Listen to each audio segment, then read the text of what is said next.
Happen is Canada's largest networking organization dedicated to helping executives in career transition. Dick Obrien has given his resiliency seminar over 200 times this year. It was a life-altering experience for the Happen members who attended this workshop.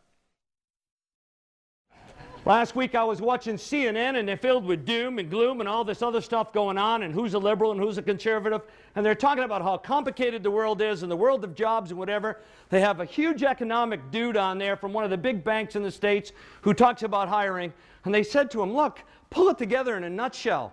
What do you got to have to get a job in this market today? And he surprised me. He said, resilience.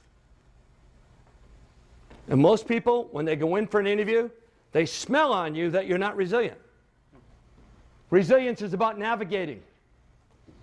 Being able to navigate whatever life sends you. One of the places I get to practice a lot of resilience is when I fly. I fly a lot. I live in the town of Grimsby. There's not a great demand for inspirational speakers in Grimsby. So I fly. But about 2 years ago, the computers went down at Air Canada across the country, and they went down for about 6 hours. And everybody's flipping out. Everybody's flipping out.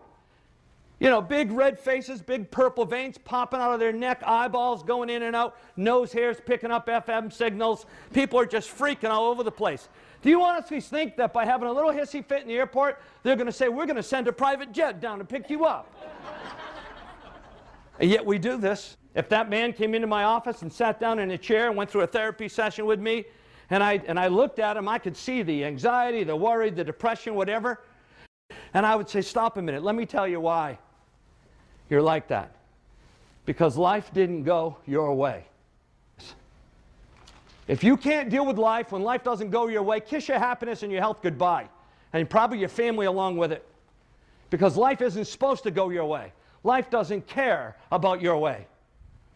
The world does not care whether you're happy or not. Is there anybody who doesn't get that? The world doesn't care. But when you have a wake-up call, you begin to realize that every day you wake up is a gift.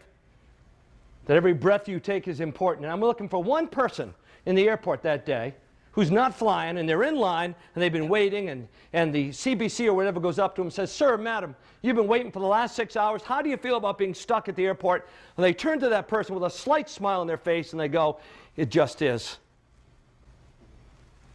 Not a single wimpy, whiny word after the verb is. You stop, you give your head a shake before it's too late for you and your family and your kids and our society. And you say, it is, and they're not going to pick me up any quicker. What can I do this moment to make this situation better? And that, if you're in that group, you're in 5% of the population.